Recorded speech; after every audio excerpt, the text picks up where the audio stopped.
Today on the show, we were going to talk about mostly favorites. Which ones shat the bed, which ones went through with difficulty. And then we just watched Cabo Verde take Argentina to the very brink. So I think we're going to lead off with that. But you'll get a little Germany, you'll get a little orange team who shall not be named. We'll get a little England, we'll get all that good stuff. Plus a look ahead to the round of 16 coming up.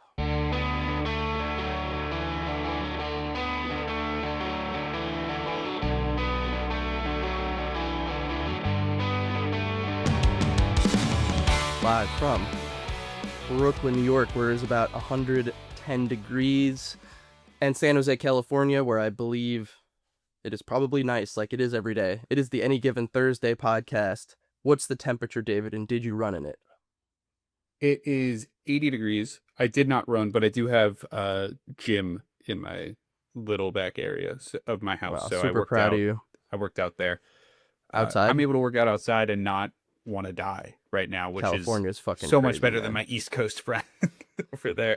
Look, at least we have water in our fire hydrants when we have to use them, when it's the heat index is in the hundreds. I did go for a little run and it was interesting. I turned about the color of that jersey you're wearing, but we made it through. Honestly, was doing physically better out there than Argentina tonight because they were cramping up like motherfuckers. Cape Verde took them to the very edge of the world, dangled them off it, and Dibu Martinez and Messi and co had to claw their way back like Indiana Jones, taking a tank off a cliff. And wow, we have to start with Cabo Verde, right? Because one thing to play Argentina in a competitive and respectable way, and it's another thing to do what we just saw, which is go down twice, respond with goals twice of really high quality, especially that second one, and then go down a third time and almost score again. I don't know what I just watched, and I'm sort of fumbling for words here, so you say something first. Yeah, it was quite the game. Cabo Verde, for most of it, it felt like they were really pushed up against it, struggling. And then, like you said, in the second half, they started being able to push a little more. The first 15 minutes at the start of the second half, they were the better team, and it culminated in the Duarte goal that equalized it for them, put it to 1-1 at the time. And they didn't have a ton of chances, but when they did, they made some really great chances. 16 shots on 16 touches in the opposition box. So if they got close to Argentina's goal, they were like, "We're gonna make you." I mean, they like to rip one. They like to rip one. Test Debo, they did, deservedly so, because Sidney Lopez Cabral just ripped one and it went in. And he ripped a second one in extra time that when they were down 3-2 that required outstretched fingertips from Debo. And it was from exactly the same part of the field, just on the other side of the half, but at a den ball instead of live. And he did the exact same technique, and it almost worked again. He just put it slightly not in the corner this time, within reach of Martinez. And I mean, I think let's circle back to Argentina when we do favorite stuff. But let's just focus on Verdeans for a minute here.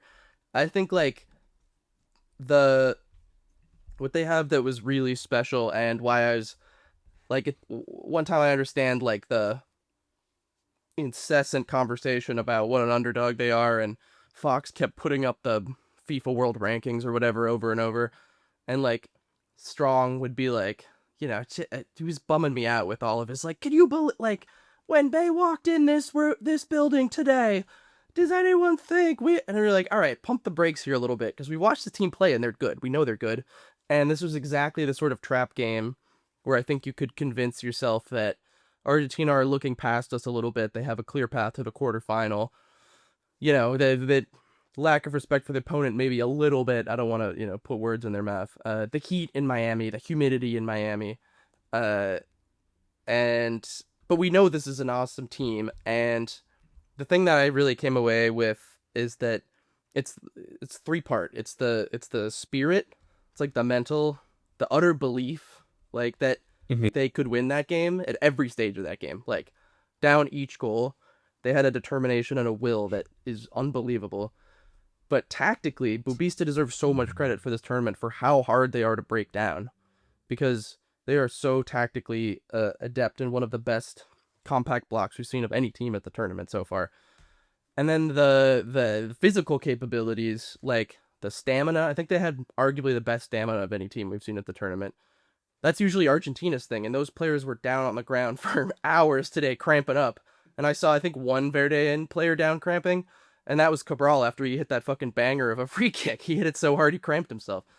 Uh, but Argentina players were dropping like flies. Totally outran them. Every time they won the ball back, their guys flying forward on the counter. They're physical. Obviously, they can hit a strike. So it's like those three things in perfect harmony is what creates an underdog story like that. And I think one of the most iconic games in the history of the World Cup, at least in our lifetime, and certainly one of the best performances I've ever seen from any team as an underdog. Yeah, it really is up there. And what you were saying about Bubista tactically, right? He got Cape Verde's dangerous players into positions that Argentina just weren't marking, right? Those little spots right outside the box, a little like to the left and to the right, where you can pull, especially somebody like Cabral, apparently, who for this tournament, I had no idea who he even was, right? I mean, the ability of him and a lot of other players on Cabo Verde to either put the ball on goal or into a dangerous crossing position from a little bit outside the box, slightly to the left or right, where Argentina were giving them space. It was clearly something that they had planned beforehand, right? That was what they were going to look to exploit, where they were going to look to get dangerous players. And that's fully credit, I think, to Bubista for putting them or giving them the tools to succeed in this game, which they were so close to pulling off.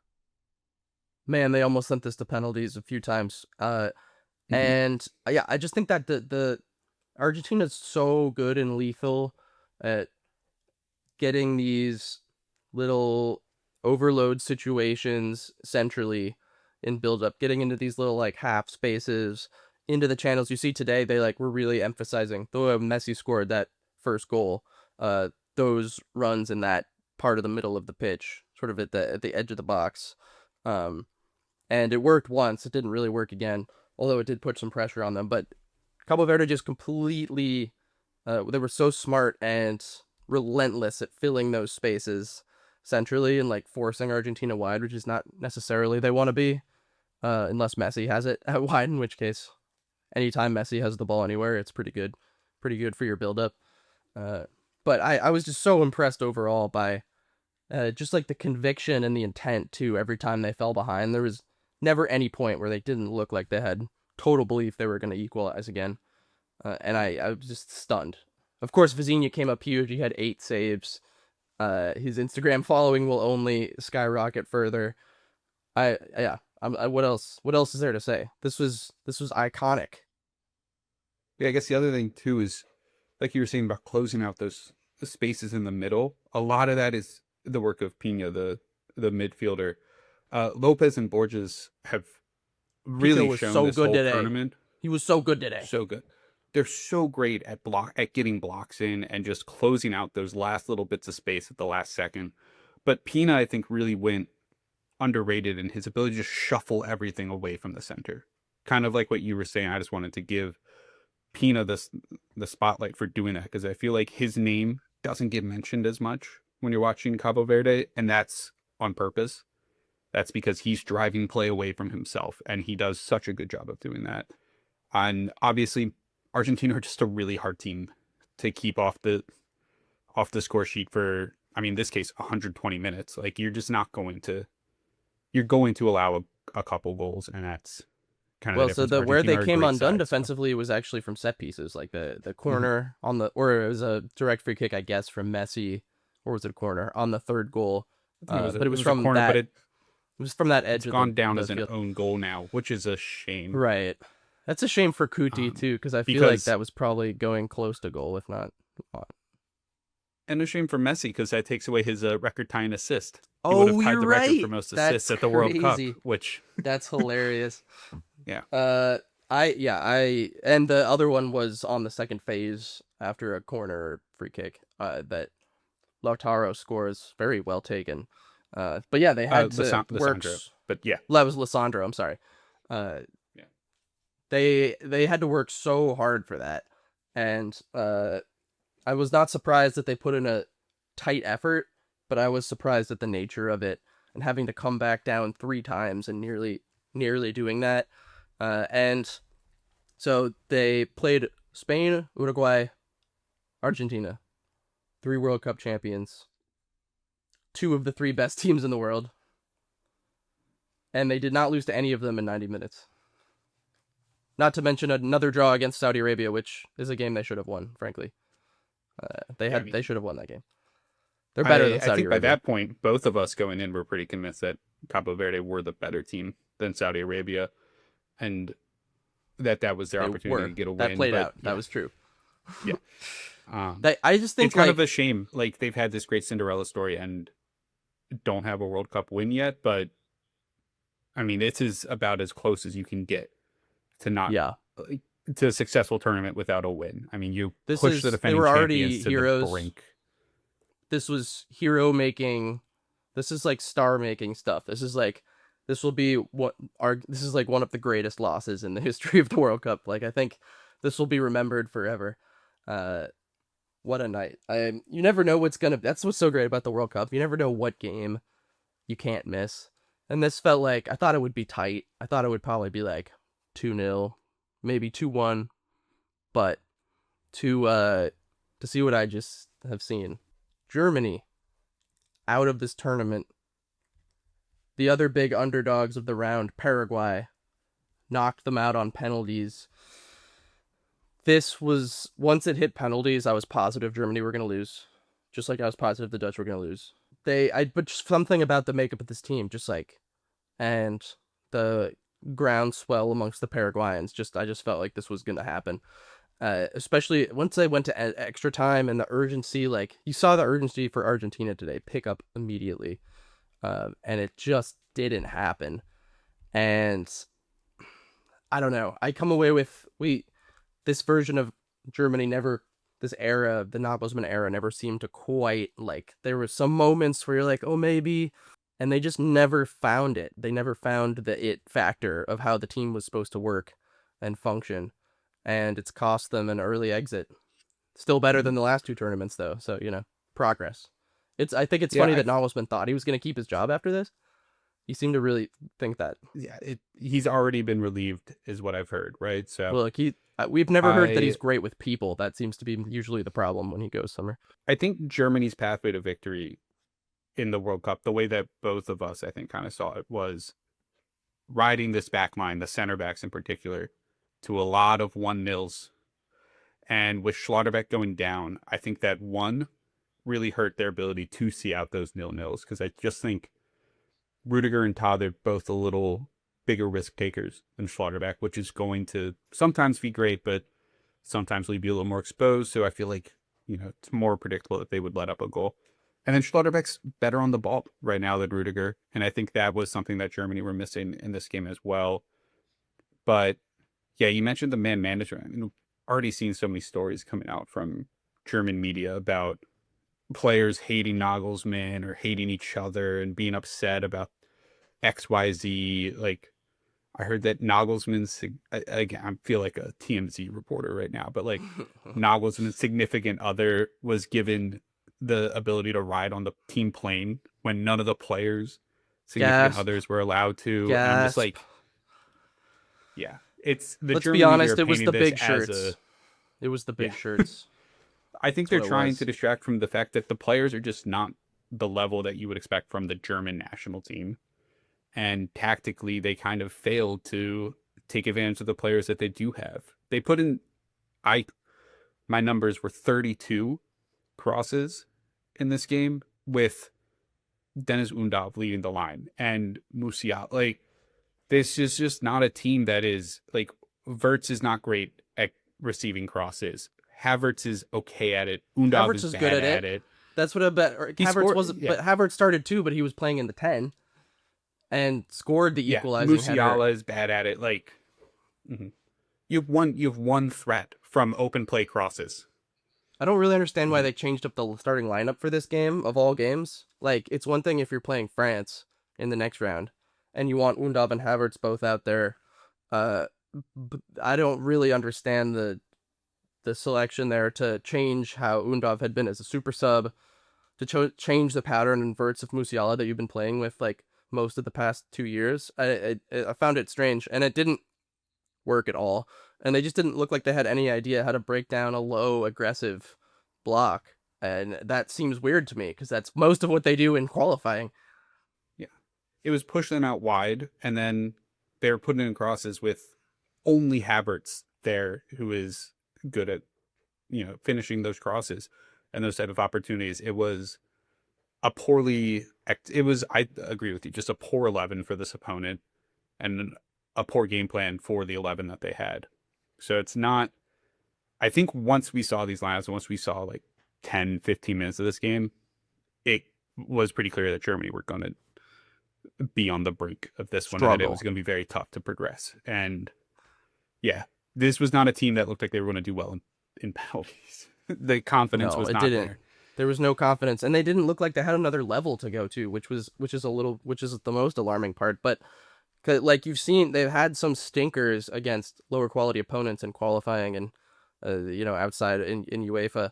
Uh, so like we knew they were capable of this, but the lack of sort of urgency and ideas in a literal knockout situation at the World Cup everything felt a little too cavalier and like not like they didn't really know what to do. I've heard rumors they're trying to convince Klopp already, but Nagelsmann has resigned, I think, under immense pressure to do so. Otherwise, he would have been sacked. And yeah, there's definitely an identity question here moving forward. Like, what is the vision of this And I team that think makes it's sense? Because these are the players they're working with. it kind of highlights the weirdness about UEFA qualifiers too, is that this Germany team qualified for the World Cup because they beat Northern Ireland and Luxembourg. They split with Slovakia. Like those are not teams that are preparing you for the World Cup. We've in the past, there's been a lot of criticism levied at CONCACAF, right? For like, oh well, the US, how are they going to be ready for the World Cup when they're playing Trinidad and Tobago and St. Kitts? And it's like, well, the Germans are playing Northern Ireland and Luxembourg. And this is, Northern Ireland sometimes has good teams. This was not a good cycle for Northern Ireland. And it's just, they were not ready for this level of competition, to be quite frank. Well, I think that's part of the interesting thing about the expanded tournament also is that the European groups got a lot easier in qualifying, as much, maybe more so than any other uh, federation, because so many European teams get in. There's a shit ton of groups and a lot of small countries, and not all of them. And also, a lot of those small countries like go through phases where they have good generations and they're passed out.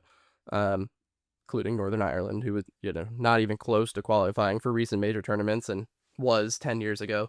It just changes fast, and yeah, I think you could really see, other than poor Italy, that it's really diluted the quality of some of these groups coming out, and some Yeah. European teams have struggled at the tournament. If I was going to say, I mean, you look at France had to get past a very solid Ukraine team in groups. Italy obviously get Norway as their second team, who are looking like a great Stuff. team. Spain had to play Turkey, who were on fire for part of these qualifiers as well, right? Like, and then you compare that to countries like Belgium, whose toughest opponent is Wales, and they struggled against Wales, and England with Albania. England destroyed Albania. England would have qualified out of any England had group. a That wasn't, horrible group. but Horrible that group. group itself was a The joke. group And sucked. yeah, I feel like if Germany had been tested in qualifiers, that we could have had a very real situation where they were not at this World Cup. And they got a little lucky with the UEFA draw. That's, I think, where I'm coming to on this one, is that Nagelsmann did not understand how to get the most out of this group of players. This group of players is not the level that Germany are used to having anyway. And it all kind of came to a head in this game.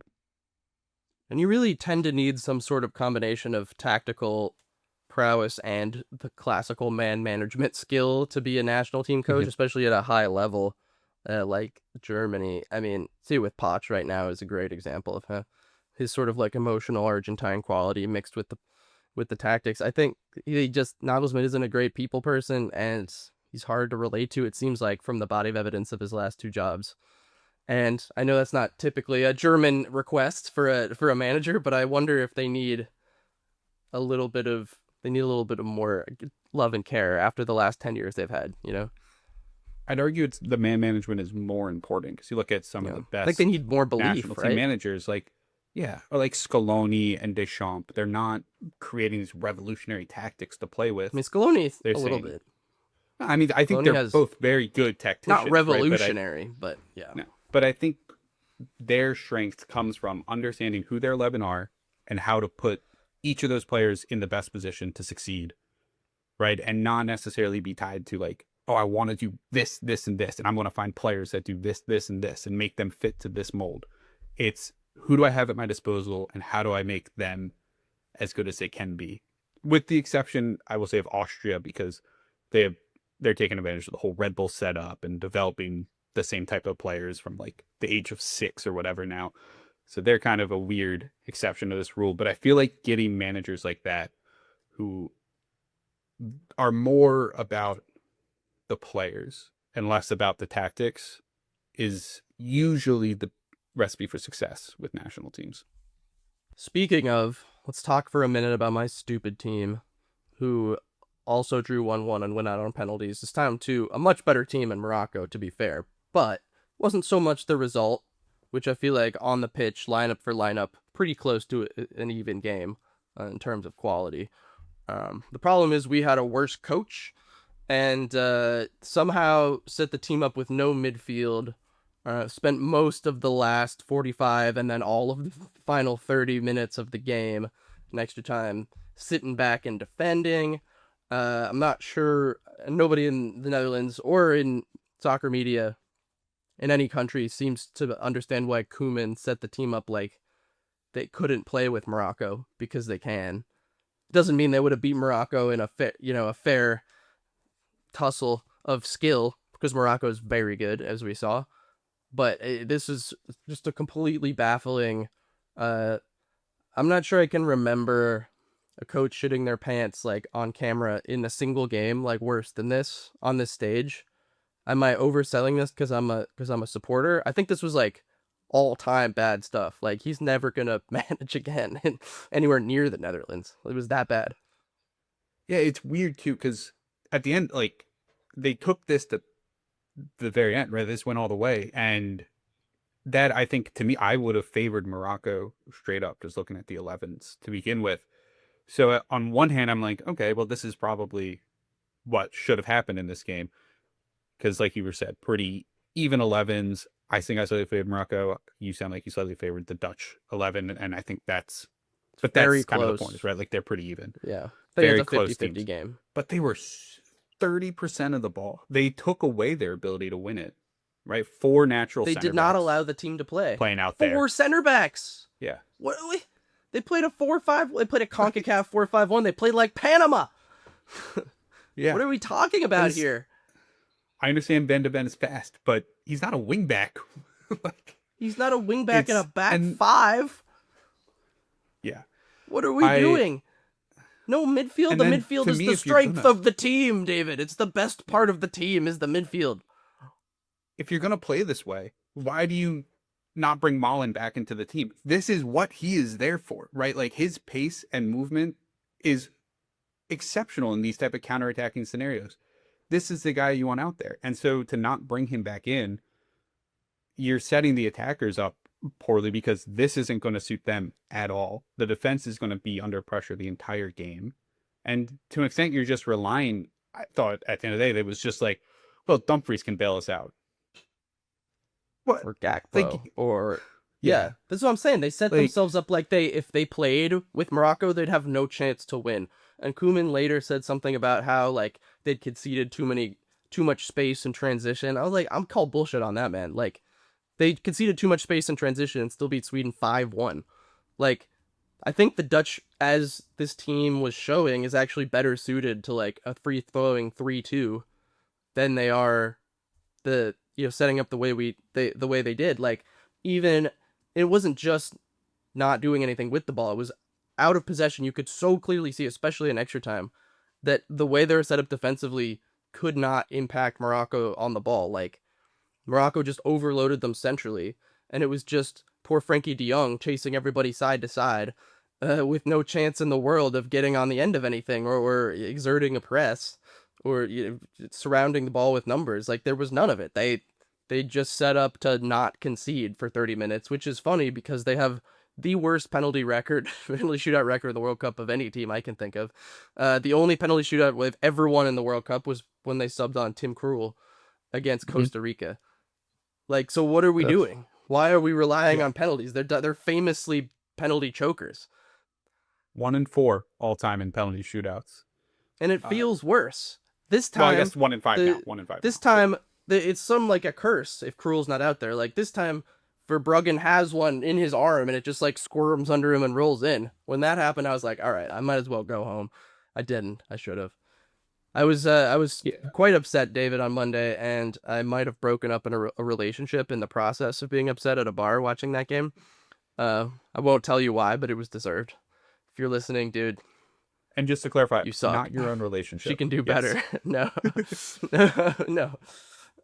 Anyway, I'm just like, I was so, and I think the whole world reacted, and that's it. Like, you could hear the anger, just like the pure anger in Henry and Zlatan's voice in the Fox studio afterwards. And they're not Dutch. They don't give a shit about the Dutch. I think they were just so alarmed I think Zlatan at how has Zlatan has the Ajax connection. He played there, like yeah. So I feel like he probably has some. He actually played there under Koeman, which is funny. I forgot that at he was the time when him Koeman. and Van Gaal fell out, when he got Van Gaal sacked as the sporting director of football or whatever.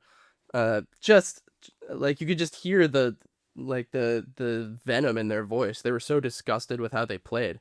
They don't need to play this way. It just doesn't make any sense. Like, it was the most self-sabotage I can remember from a coach in a long time. It doesn't mean they would have won playing an actual game, but like, they gave themselves no chance to win.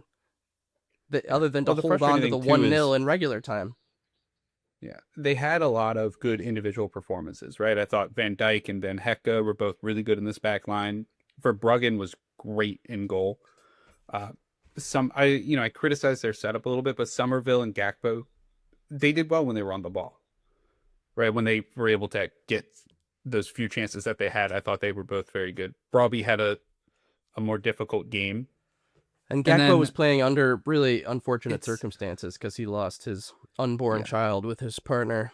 36 hours prior to kickoff, I think. So that's why he was quite emotional when he scored the go-ahead in the second half. Yeah, and obviously it's very sad. Like, our heart goes out to him and his family. But the other, you don't have to do this. It's not that kind of podcast. You don't have to do that. I know. We can move. But the other frustrating thing, too, is that Morocco don't get credit for their win because the Dutch were just so frustrating to watch.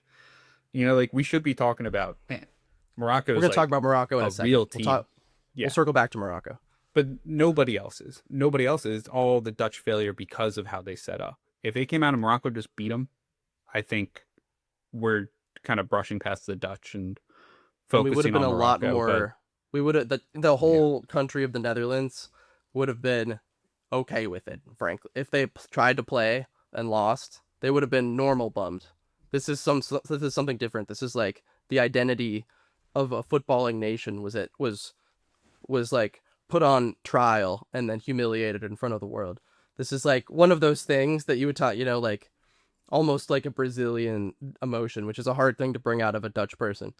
I think like the scale of it, and like it was so bad that it could hopefully, I'm hoping, I talked about it pre-tournament, the Dutch have a huge coaching problem in their network, and they need to do something different.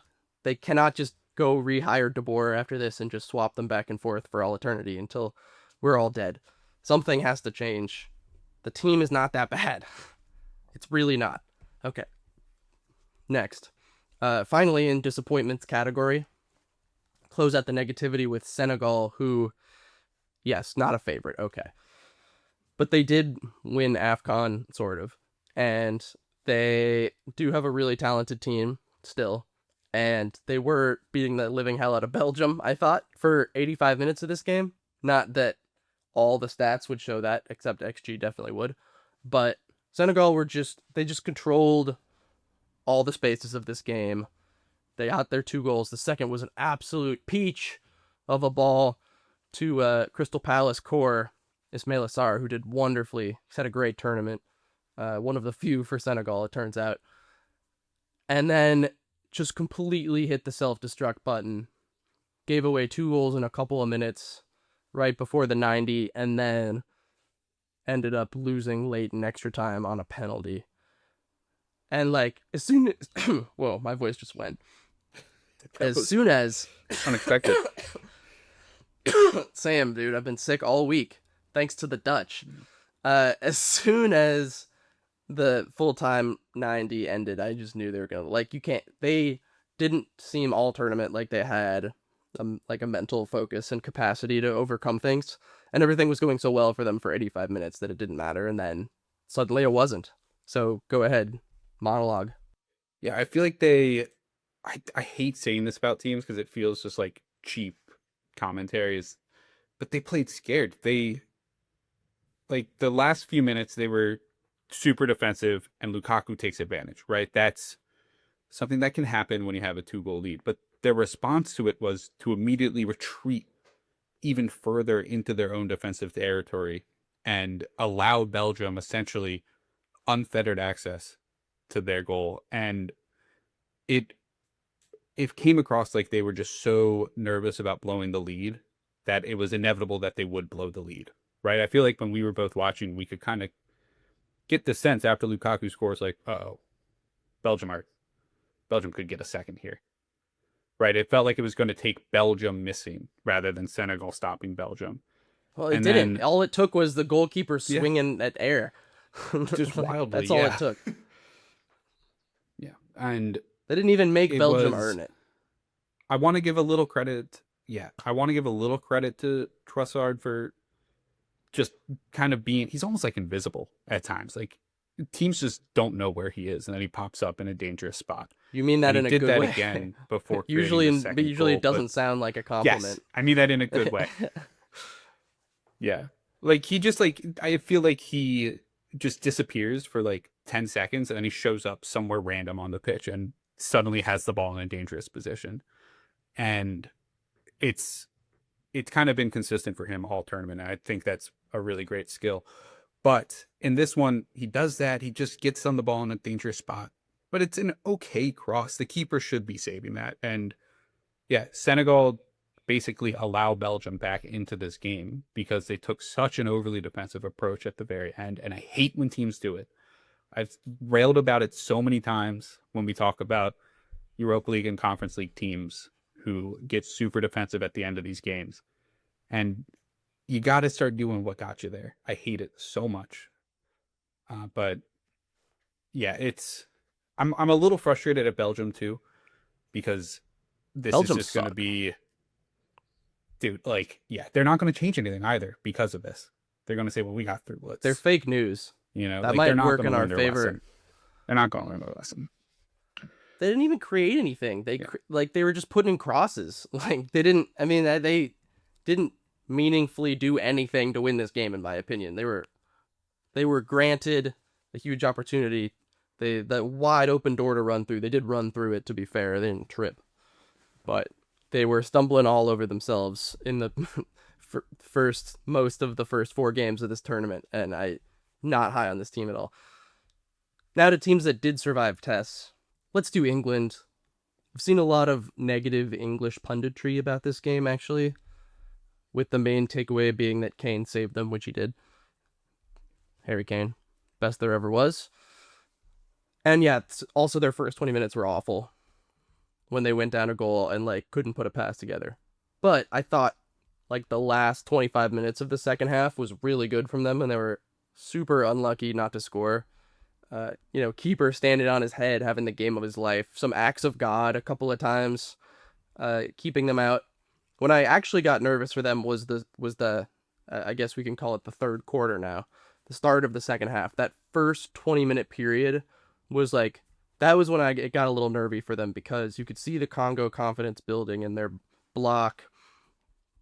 The starting wingers, I thought, in Madueke and Rashford, like, really struggled to make meaningful impacts. Madueke had a couple of moments in the first half, and to be fair, was like really trying, like bullying his way in, but with not a lot of success. I thought Saka and Gordon coming on really livened them up, and Tuchel's choice to push Rice to right back really was effective. Get Eze in there. Thought that was a little bit of a clever maneuver. Obviously, it was too close for comfort, but like Congo was awesome again. Like, talk about Cape Verde. Congo almost accomplished a very similar thing, if not for the brilliance of Harry Kane on that second goal, and even the first, the way he like moves and like shakes the defender, goes around him, scored a similar goal against Panama with his head. I thought this was more about Congo than it was England in the end. But I don't know. What do you think? I I think it's still a bit about both of these teams. I feel like England still have question marks with the back, and we've seen them be tested by some not so great teams. And when they do come up against these better attacks that they will later on in the competition, it's I think it's going to be very difficult for them. I also have questions about, like, can they really go all the way seemingly only having one way to score, right? Like, it needs to come centrally. Madueke and Rashford are not going to be putting in The good wingers haven't crosses been for good Harry enough Kane. yet. The four Yeah. wingers that they brought and are playing, they're like two of them are starting and the other two are coming on without fail. And like Mm. it is nice to have that sort of depth to like change up the look of their attack. And I did think that happened in this game. But it's hard to know which two to start. Whoever to start never seemed to have great performances. I don't really know what you do there. It's an interesting question. Plus there's questions about Spence and right Yeah. back, which are utterly ridiculous to me. How dare you? He had a really rough game, but Wasn't all bad. It I was will say, overratedly bad. I thought Medweke should be checking back to help him on that first goal. Like he's pushed into yeah, somebody centrally. Where is the rest of the team? but that's part of the issue with these wingers is they're not going to track back. Madueke and Rashford are not going to. Rashford will press, and Madueke will press as well, but neither of them are good at moving back and covering for a fullback who gets forward, which takes away the ability to put in meaningfully dangerous crosses to Kane or Bellingham. And so I think it's just England. I think are limited in that sense, is that they have to attack centrally, and this game didn't alleviate my concerns there. So I think it just highlighted some of those concerns that we have for England. But at the end of the day, like, they're good enough to overcome themselves when they play poorly, and they're good enough to bail themselves out because they have two of the best game winners in the sport in Harry Kane and Jude Bellingham. Two guys Who that, combined again? Yeah, yeah, you they're could just play as poor a game superstars. as you want, and they can win you it out of the blue. And They're yeah, Galacticos. They're superstars. I will also add, every time they come back from a hydration break, England play so well. Yeah, I Tuchel think is so great they're in so that fired up. situation.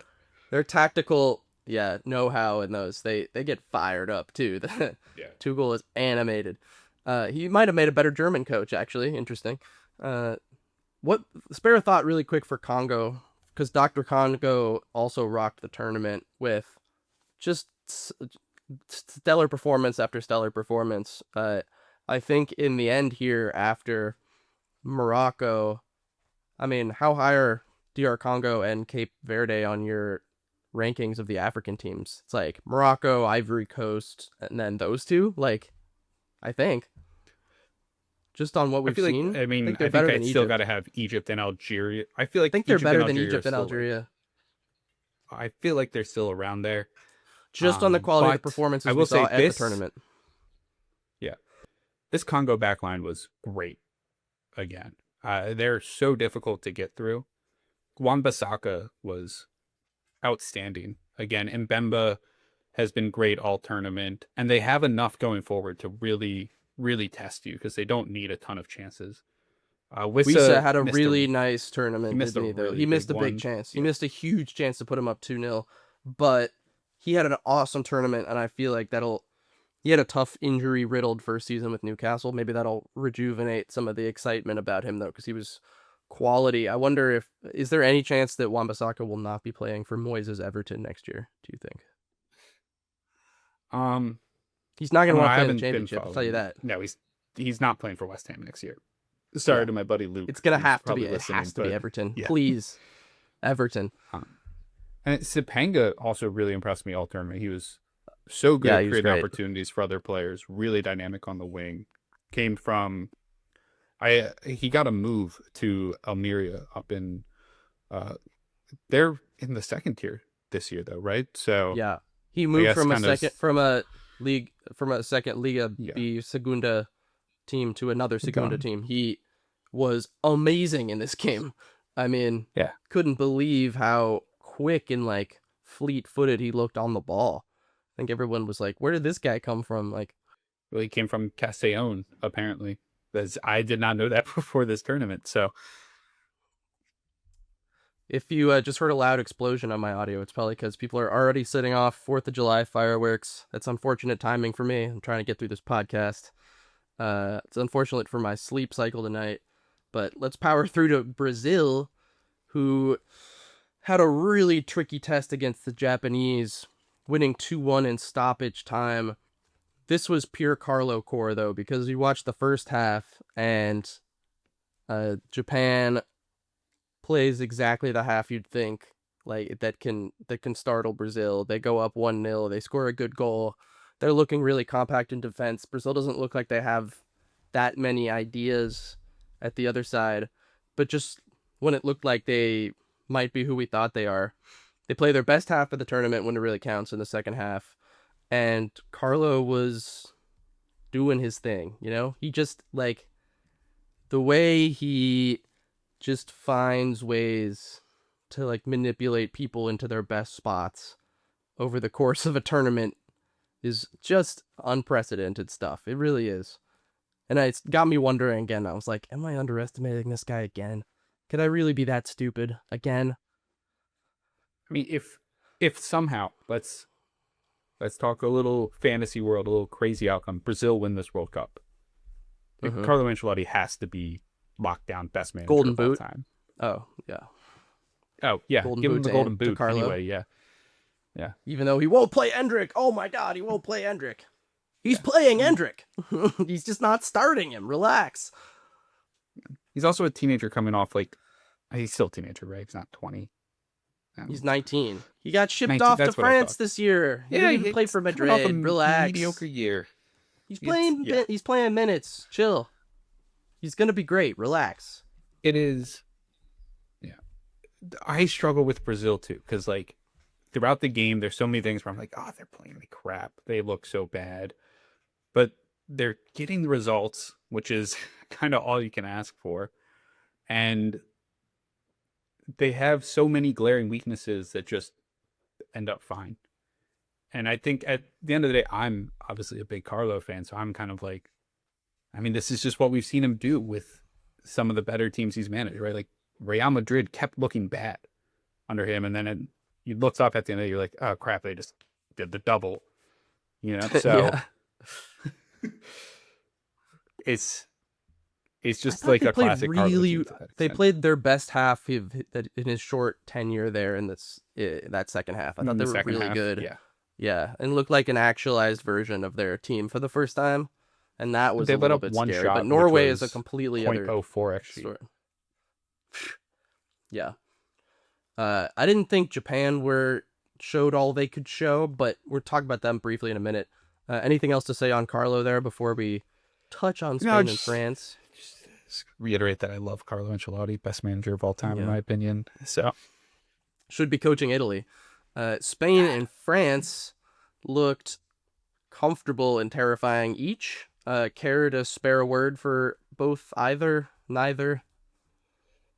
Favorites, clear favorites. I don't want to talk about either. France dominated an admittedly poor Sweden team. I thought Spain's performance was more impressive because I have higher expectations Austria's from good. Austria. Yeah.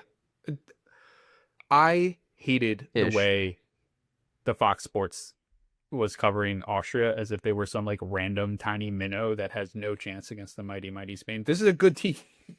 Austria is like a solid team. A solid Iconic opponent. manager. This is a very impressive. Yeah. It's just very impressive from Spain. And they're a very complete team.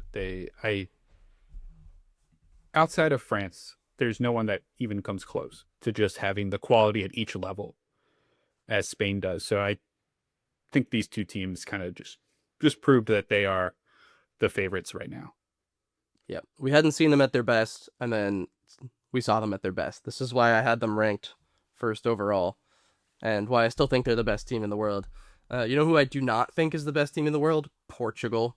Because Croatia had him, David. They had him. They had him right where they wanted him. VAR fucking bailed Portugal out so hard in this game.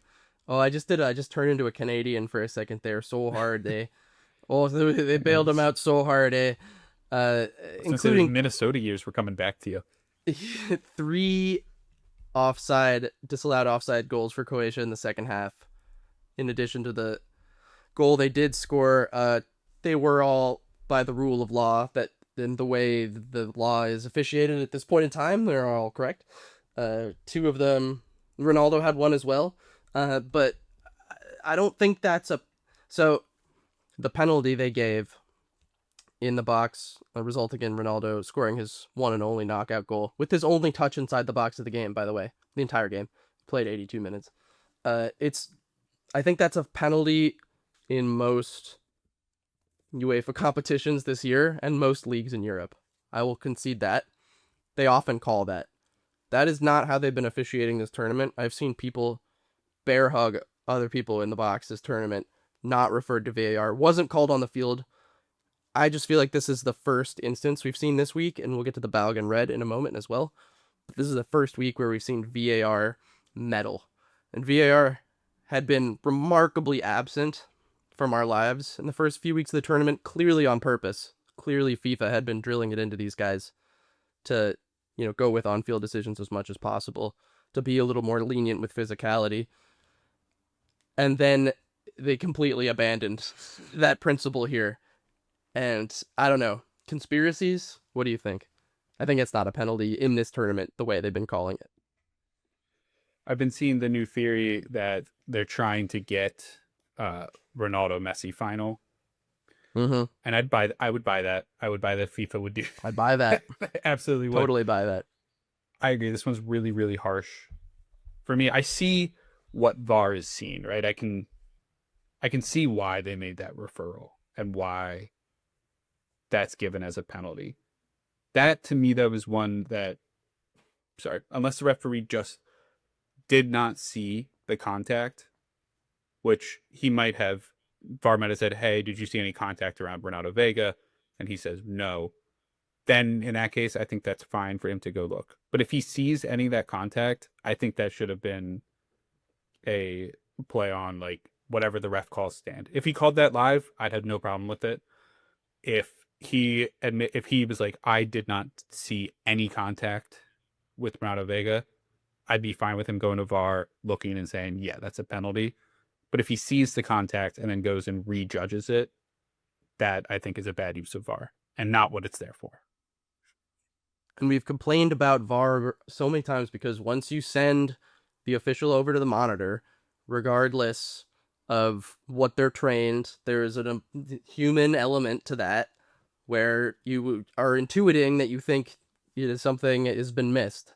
And it's a lot of pressure to go in there and be like, no, you know what, I'm right. It's just human nature, I think. And that was just the kind of thing that had not been called at the tournament to begin with, and B, VAR had not intervened to refer something like that to the referee to look at the monitor in this tournament. So I was already feeling pretty hard done about that. And then, man, after Portugal are up 2-1, thanks to just an out of nowhere beautiful delivery by Leao into Gonzalo Ramos, who had not officially but de facto replaced Ronaldo finally for the first time in the tournament. Ronaldo had come off and Leao scores Ramos, a beautiful teammates. header. Yep. From a beautiful... They technically are... Well, he's out of contract, isn't he, Leao? So No. Oh, he's still not. under So contract. they are technically They're just teammates. trying to Congratulations. Sell him. Congratulations. Yeah. That was a stunning bit of dual quality from those two teammates. And then Croatia almost bundled one in at the very last second of extensive amount of added time, and They VAR deems that the little ball chip, that the ball had been deflected by Matanovic's hair, essentially, because it doesn't really look like it changes directions. The spin of the ball doesn't change. It's such minimal contact they had to use a microchip to tell if there was a spike in in contact. And I don't know. Is that football, David? I don't know. Is this what we want? We It want seems more like offsides cricket to. with the snickometer.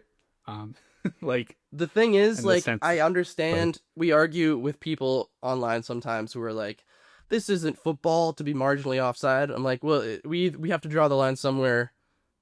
Like, just pick how thick the line is, and we just accept that, right? Like, the technology, it's hard for the technology to lie now when they're using this level of detail.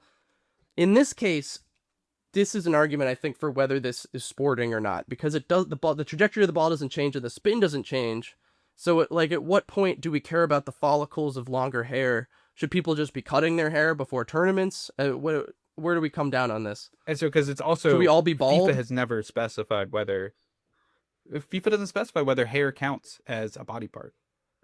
So because you're allowed to pull it, which would indicate that it's more like a jersey than somebody's arm.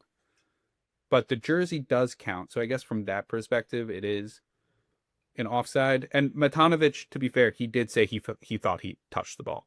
Like he said he thought Why would you say he that? felt it. Don't say that. So yeah. It felt But really harsh, though. it's one of those things where it also just feels like unnecessary technology that, like, this is a once in a lifetime situation that a World Cup game is Yeah. decided by the flick of somebody's hair.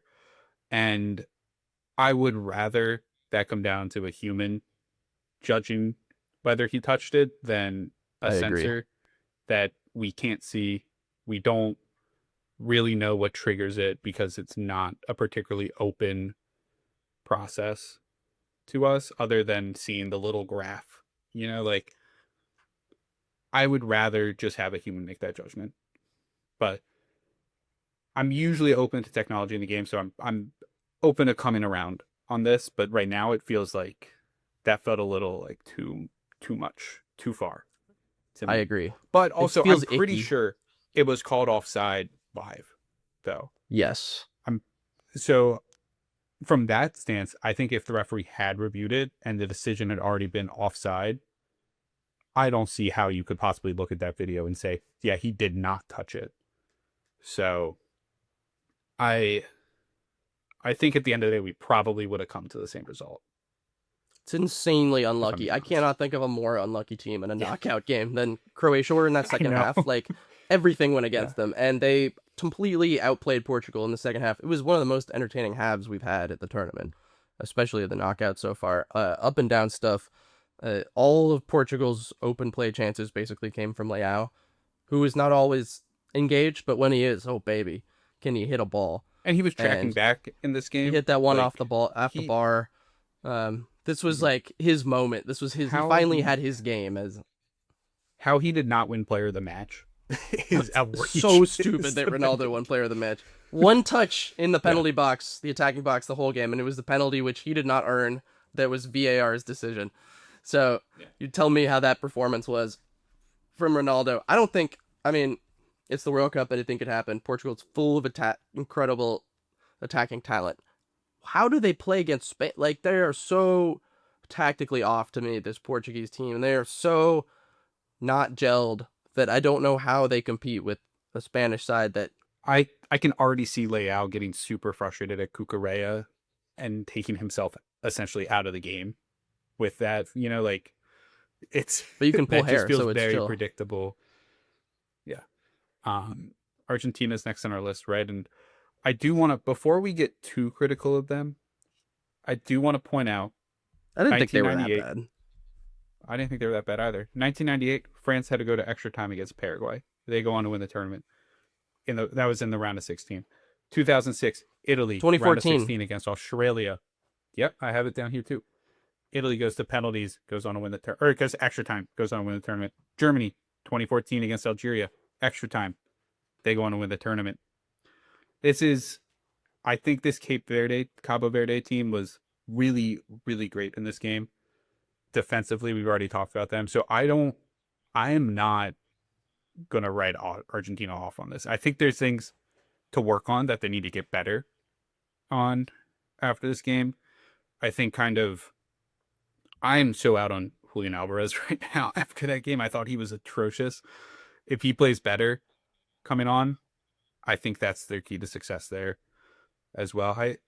If they get the lead when they bring Julian Alvarez on, I think it's game over because there are very few players, I think, better at taking advantage of a pressed up back line right now than Alvarez and Messi as a combination.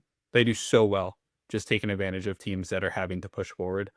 And I think if he can deliver against a team that's kind of sitting back like Cabo Verde were, that to the level that we know Julian Alvarez can, right? We've seen it in the past.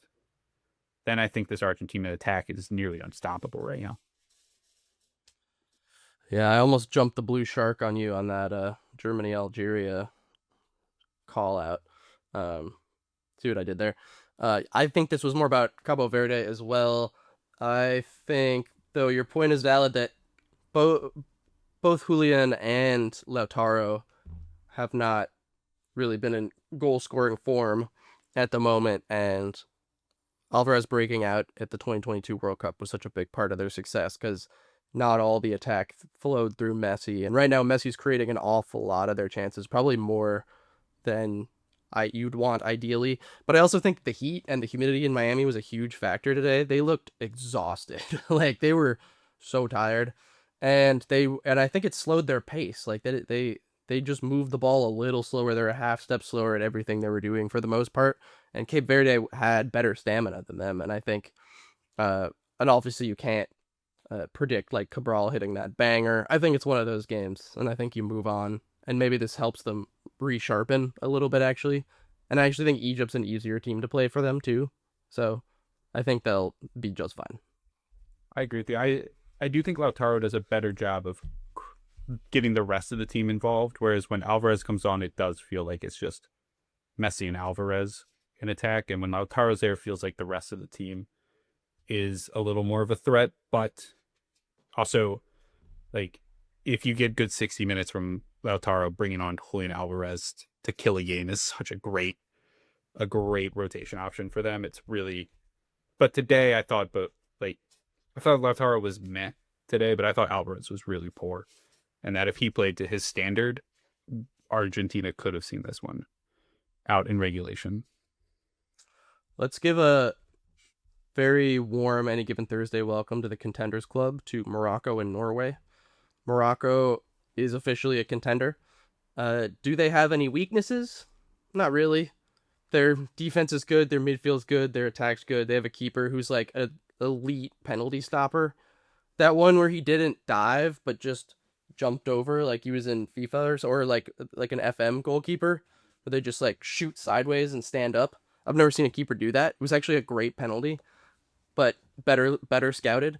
Bono is one of the best stoppers now, I think it's fair to say. Full of confidence. Semifinals last row. Why can't they go push on and beat France in the quarterfinal? I don't know. Probably not. I just find it maybe. impressive how much turnover they've had to still be such a good squad. Right? Like, Yeah. so many players from that 2022 squad have either gotten like aged out and entered semi-retirement or have had injuries that have prevented them from being there this time, and it's still just a great team. I think they've been right on the cusp for us, I feel like, the entire time, and getting that key victory over the Dutch kind of solidified it them. Yeah.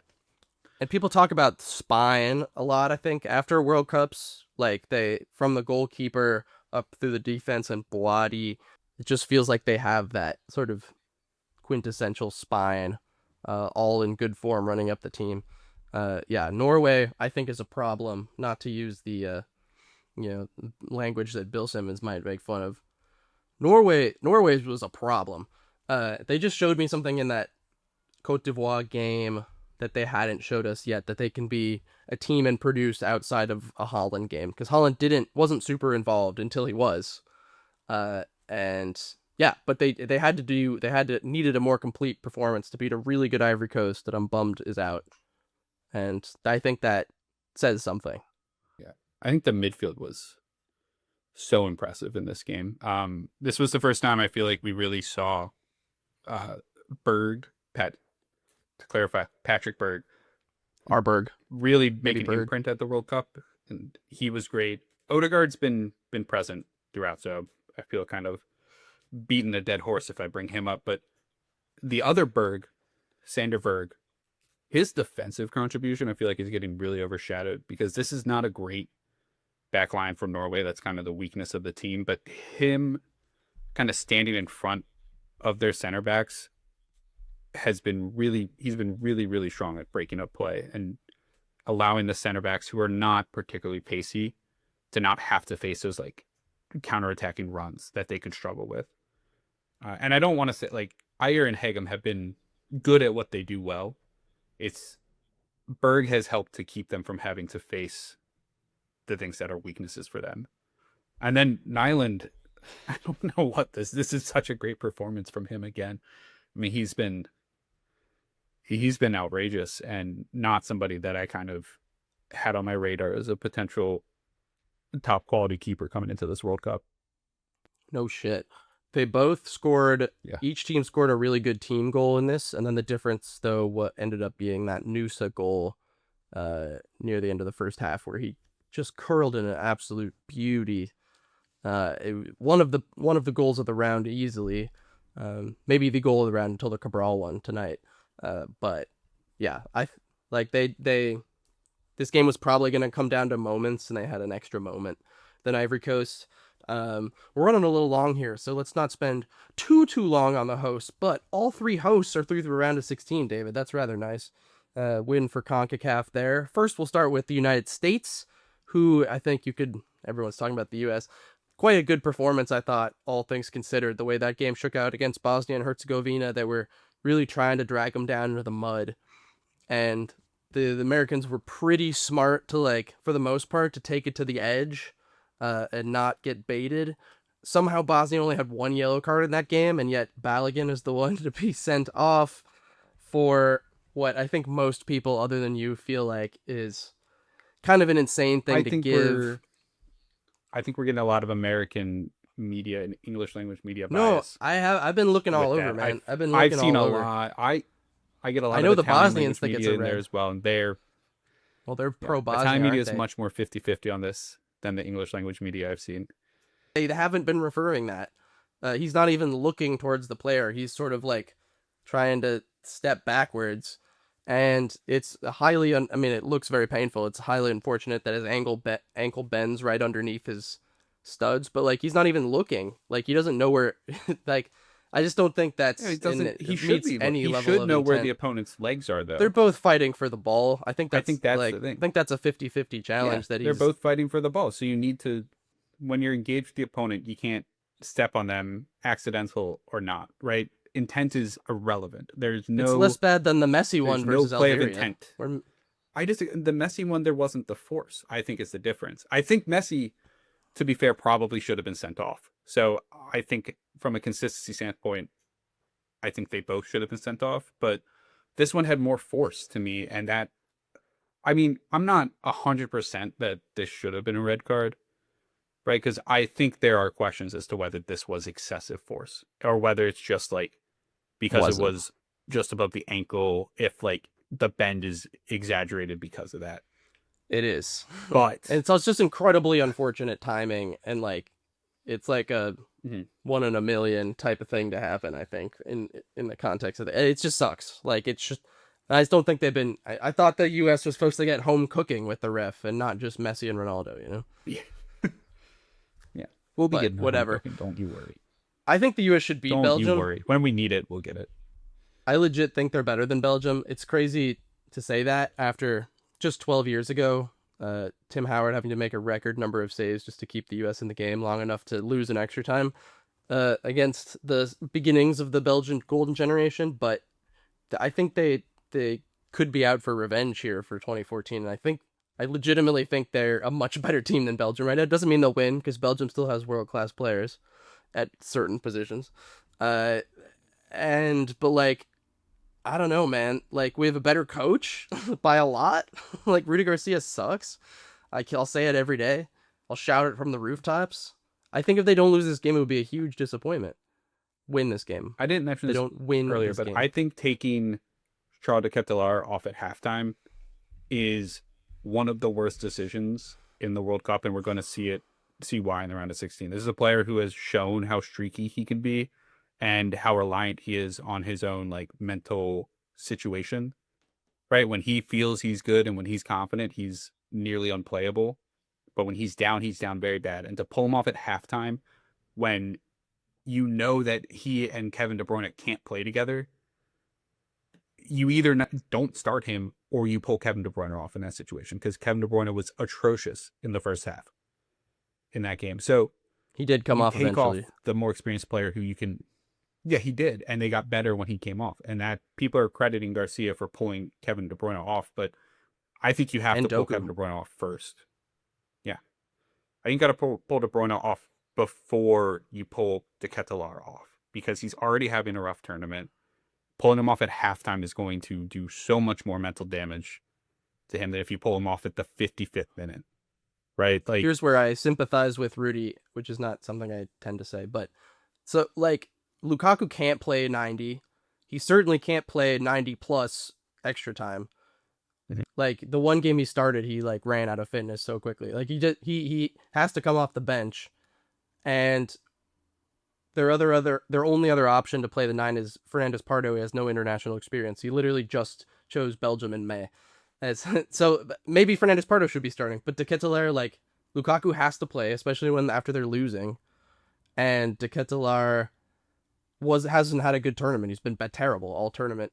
So like either you have to start Fernandes Pardo or you have to live with pulling him after 45 to 60 minutes because Lukaku has to be on.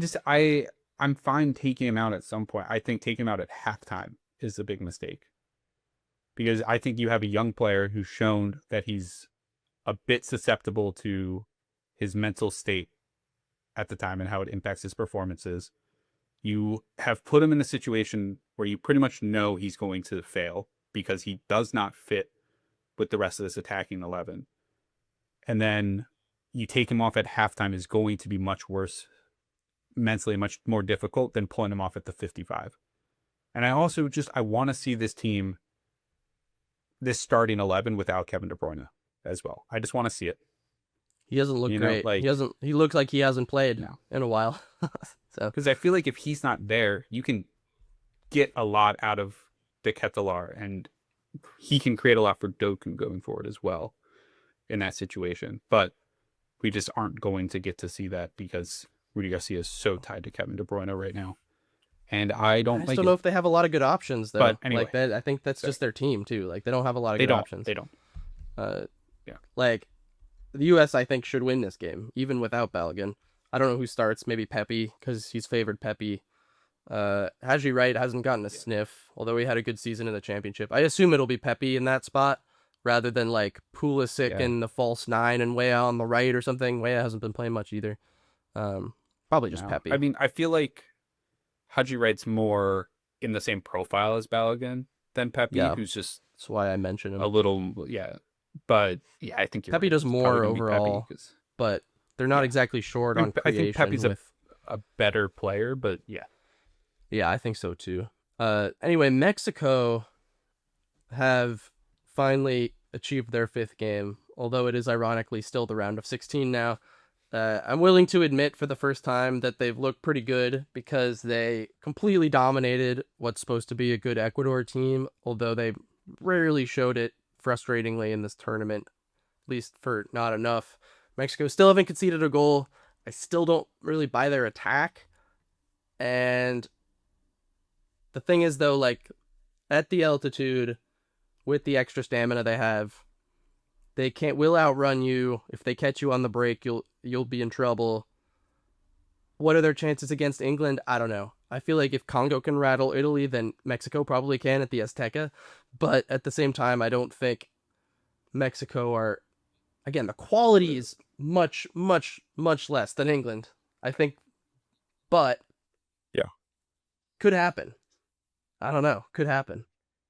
I've been very impressed by Quinones. I mean, a player Yeah. who he was great in Saudi Arabia. It's just not a league that I have ever had a desire to follow. And I knew who he was when he was playing for Club America because that's such a big club in Mexico. But I didn't expect these type of performances from him. I've just been impressed by like everybody on Mexico is good, right? Like they have not had anybody drop like a really bad performance. Every single player has played I think a little bit above our expectations for where they were coming into this competition. I think that's elevated the team so much, right? Like getting just that baseline level of performance has made them so difficult to play against. And I am really looking forward to this game against England because it's going to be such a big test for them. But they come in with some advantages. They have an extra day of rest. They don't have to travel. They have the altitude advantage because they've been in Mexico City. Like, this is setting up for a potential upset. They will find the England team hotel the night before, and they will throw I don't rocks care at the how many bus on the hotels way to the England ground. booked. Yeah. Yeah. Maybe they should just sleep in the plane circling Mexico City. Canada, two things can be true, right? This can be a fantastic achievement for Canadian football. They also played in what I consider to be by far the worst knockout game in the round of 32 for quality, although Egypt and Australia today had a little bit to say about that as well. But South Africa was a really nice story, especially after their stinker against Mexico, rallying together, but they simply didn't have enough quality on the ball to be that scary an opponent. And Canada does have quality on the ball, but to me just looks like they have no idea what to do with it once they get into the final third still. And they have so many frustrating moments of like bad final passes, bad shots, like sloppy touches. It's just a little frantic, and I don't think they have really any chance against Morocco. But I guess this is probably already a success, right? This is mission accomplished. Yeah, especially given obviously the shocking injury to Kone and Alfonso Davies not Yeah. really being They're available. down a lot of I guys. think those are their two best players, in my opinion. And so to get through the round of 32, get to what would traditionally be the knockout stages for the first time ever in Canadian history, you got your first World Cup win. Like this is enough, I think, to satisfy the expectations that at least the expectations non-Canadians had around them. And they're coming up against a really good Morocco team. So I think they've also Nathan Saliba looked really good coming in for Kone. And this one I was really impressed by him. So I want to make sure that we mentioned him because I feel like he's somebody that was not on our radar, given he's traditionally been a backup for them and didn't even play until the Kone injury. Didn't see the field before that, but he had a great game. Only And 22. Canada looked way more dangerous. Literally the second Davies came on, it was like a completely different team. And Ben Eustachio scored a really nice winner. Lovely moment over in LA. Other things here. I'd like to take a moment to express my sorrow about certain teams that are out that I enjoyed watching, to say nothing of the Dutch, specifically Ivory Coast and Japan. We talked about Congo and Cape Verde already. Ivory Coast in particular, I legit felt like they were really close to being a really good team. They came up against a tough draw. It felt like Norway was able to create too much on them overall. Like Norway just ended up with too many chances, but there wasn't that much between the teams if you take away that Nusa stunner. And I think they're one of the 16 best teams I've seen at the tournament, so it's too bad they're not in the last 16. Yeah, I don't have much else to add to that because I think you're 100% right. And he's wearing the kit. I'm wearing the kit. Japan, is it possible to be a little disappointed in them in that performance? Not because they didn't give it a really good go, but because I felt they're capable of a little more on the other end. Like they didn't have a return punch after Brazil pressed them really far back in the second half. And really after the early equalizer in that half, I didn't feel like Japan posed as much threat as I would have hoped. It didn't seem to have their usual adjustments. And yeah, I wanted just a little bit more. A little bit more, maybe? Is that unfair? I had high expectations.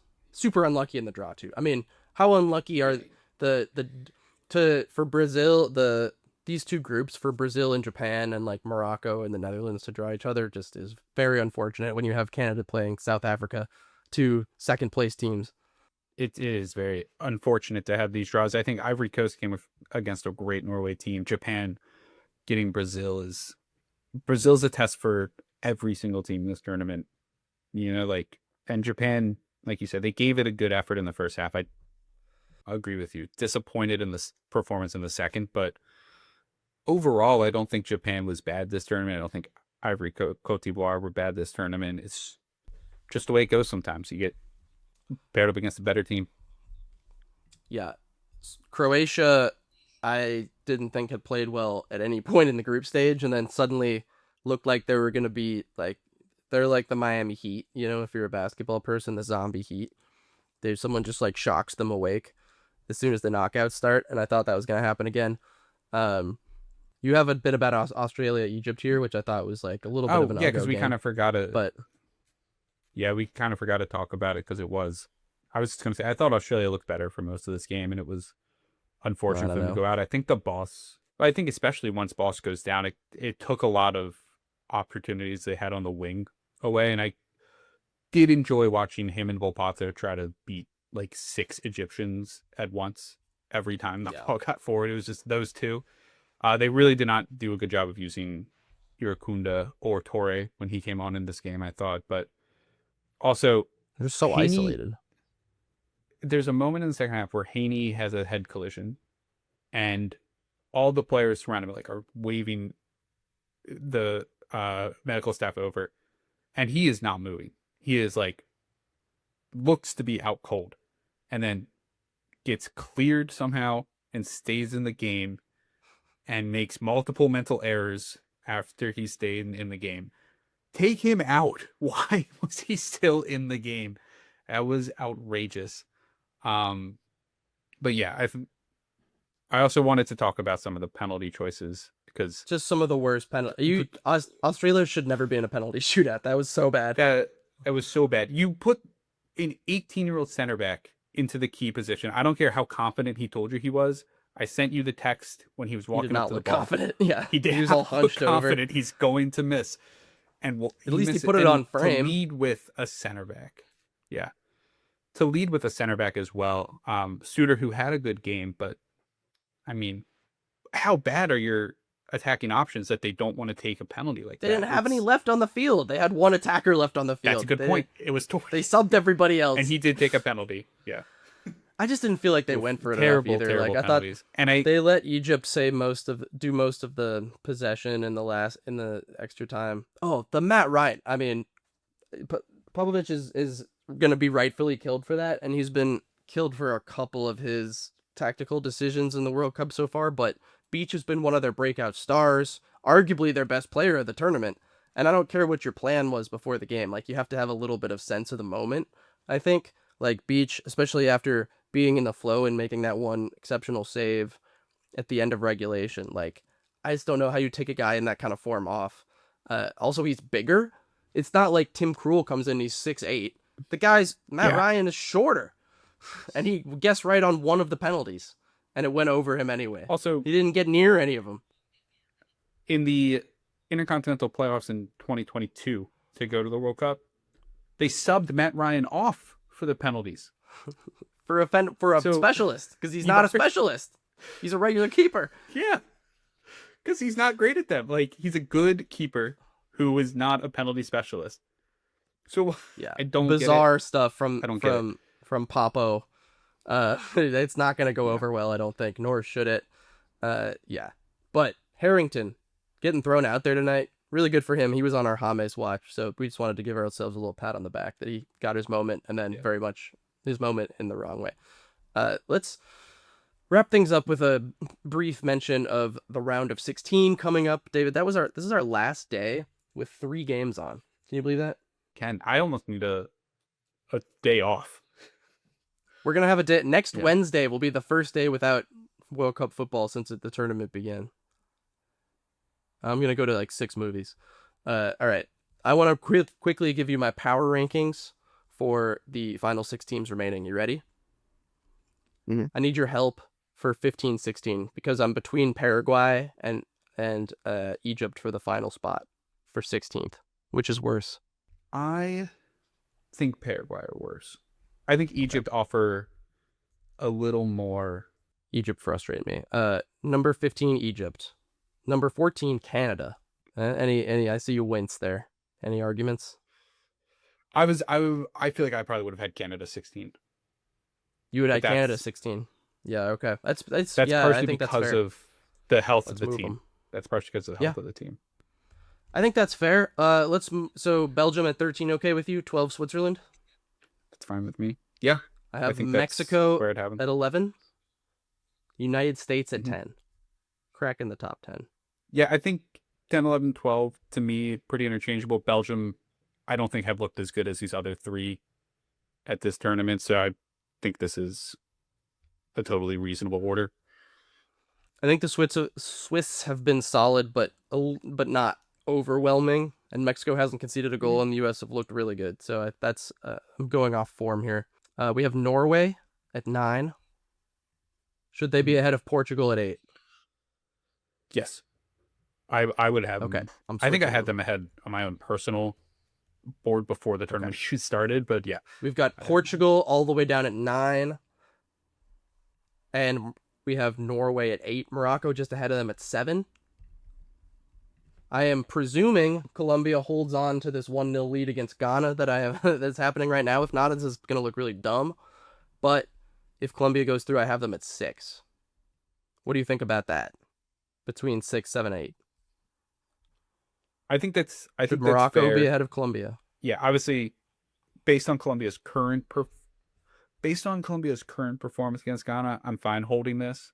If they look poor in the second half, then I could drop them anywhere below Morocco or Norway and be comfortable with it. But right now, I think I'm fine with this. They could also lose. They could also not progress, and then this segment is toast. Yeah, if Ghana get through, suddenly we have a lot of reworking to do on this. Yeah, I think Brazil and England are in their own tier. I have England a nudge ahead in 4th, Brazil in 5th. I think that's fair. I think England have looked more consistent.